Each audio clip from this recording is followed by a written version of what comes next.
Hey everyone, my name is Kylie Sanchez, and today I will be talking about effective fundraising. I will be going over topics such as why fundraising is important, what to think of when fundraising, what a typical checklist should look like when planning a fundraiser, and fundraising ideas. So, with that said, let's get into why fundraising is important. Fundraising is important because it will allow you to accumulate money to use for the club. One of the things that high school and college chapters have to pay for are chapter dues. Chapter dues are required from every chapter, and it allows one chapter member to attend the Best Buddies Leadership Conference. And one way to pay for chapter dues is by raising the funds to cover the cost. Another reason to have fundraisers is so that you can host amazing and fun activities with your chapter. Funds can help you cover the cost of food or decorations. It could also help you if you have an activity and there's a game in it and you want to give out prizes for the game. You could buy Best Buddies merch and use that as a prize. Raising funds continuously will help your club accumulate a savings per se, and that will help your club in the future when it comes to hosting activities and making those activities worthwhile.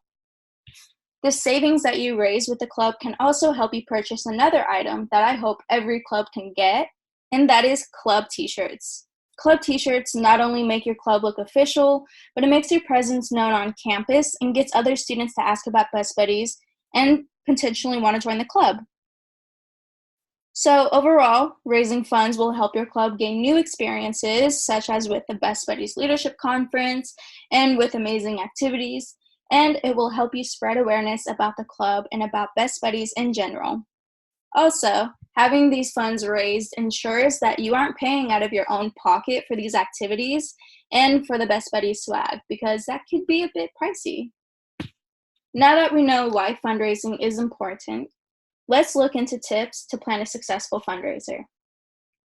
One of the first things you should consider when planning a fundraiser is to delegate certain tasks to certain people so that you aren't overloaded with all the work that needs to be done for the fundraiser. When planning a fundraiser, there are a lot of moving parts that go into creating a successful fundraiser. So make sure you designate certain tasks to people and make sure those people follow through with the task.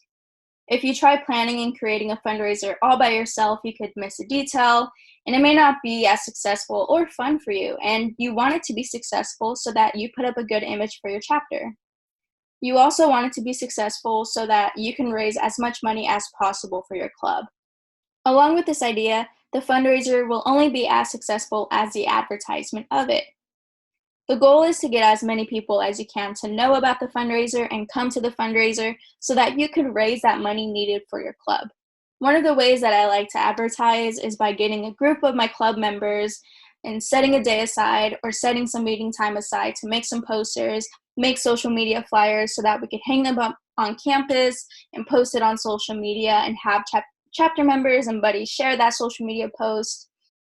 When you have those posters hanging and you have the posts on social media, you get a lot of eyes on them and you get a lot of people thinking about the fundraiser and possibly attending it.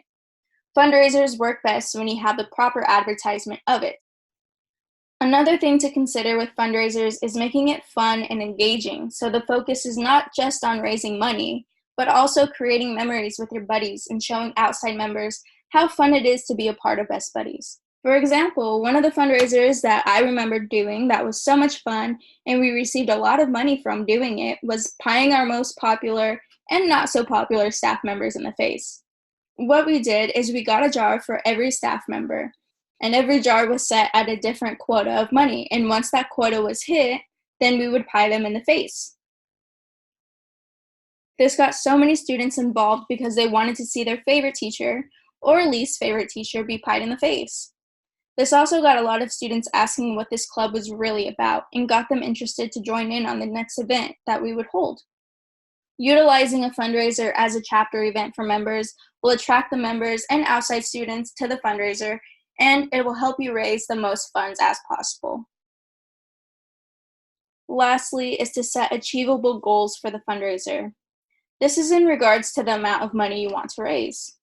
When it comes to setting a goal for the amount of money you want to raise, it's important to not set it too high because if you happen to not achieve that, It can not only be discouraging for you, but can discourage your other chapter members and make them think that it wasn't a successful fundraiser, even if you did raise a substantial amount of funds. You also don't want to set the goal too low, or you may not get the funds that you need. So, as a reference, don't set the goal at $1,000 and maybe don't set it at $50. Try to find a good balance. I like to personally keep my fundraising range between $150 to $300, especially if it's an on campus fundraiser, because I know students probably won't have that much money on them. So, to recap, some tips to plan a successful fundraiser is to delegate, promote, make the fundraiser engaging, and set achievable goals for the fundraiser. Moving on from this, we are going to talk about a fundraising checklist.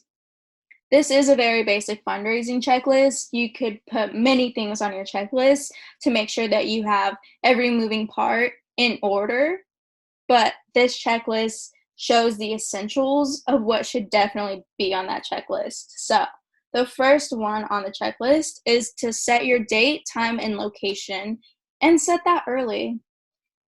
You want to try to have a set time, date, and locations a couple weeks prior to the fundraiser so that you can plan the other details of the fundraiser accordingly and leading up to the fundraiser. You also want to just have this in mind so that if you have to reserve a spot, you reserve it on time. And these components are also really important when it comes to advertising your fundraiser. These are going to be your three main key points on your social media posts and your flyers that you hang up around school.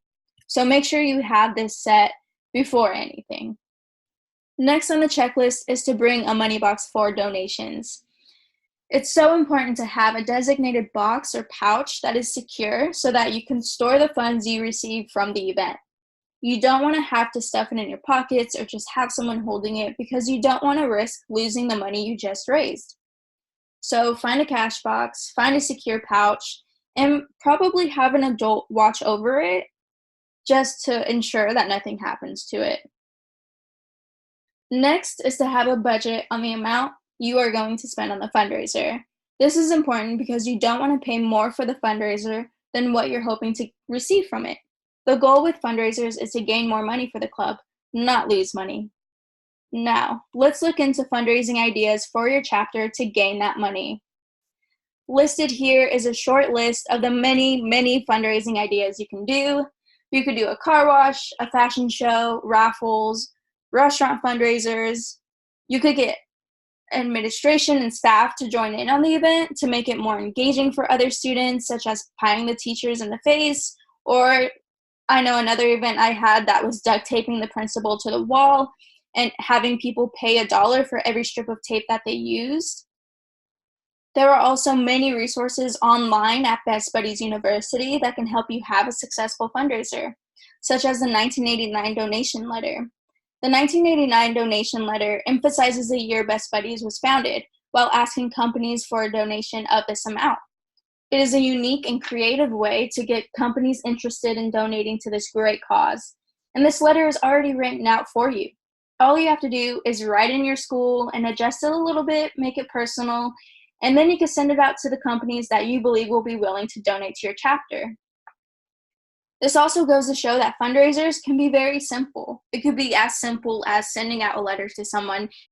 It's like saying, hey, we need these funds so that we can start this cool activity or buy these cool t-shirts so that more people know about us on campus and in our local area. Now, to recap on some important points that have been said in this webinar about fundraising. One is to advertise.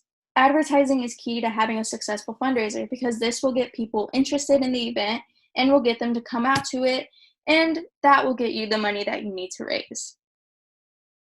When it comes to advertising, it's important to not bombard people with the advertisements, but have enough advertisements so that they're constantly reminded of this event that is going to occur. What I like to do when it comes to advertising for fundraisers is I like to make a social media post a week before the event, then a couple days before the event, then the day before the event, and sometimes the day of the event, just to remind people and get them excited. There are also plenty of creative ways to advertise the event in order to really get members and outside members excited and interested about it. So don't be afraid to get really creative with your advertisements. Next is to delegate. Again, there are so many moving parts when it comes to hosting a fundraiser, and having to handle all of that by yourself is very overwhelming. And it's very helpful to have a team by your side that you could delegate certain tasks to so that you could finish these tasks in a timely manner and with quality work. It will also make the fundraiser look really good and make it look professional to outside members. For example, you don't want to have a lot of materials missing at your fundraiser because you didn't keep track of who had what and what you needed. Delegate certain tasks and have that checklist of items so that you make sure everything is in order for when the fundraiser does come around. Lastly, is to know your fundraising goals. Set a goal that is not too high but not too low either. You want to be able to believe you will raise a good amount of funds, but you also don't want to discourage yourself if you shoot too high. Well, that's all I have for the effective fundraising webinar. I hope y'all enjoyed it. I hope you gained some insight and some new information, and I hope you could use that moving forward with your chapter. Thank you for listening. Bye.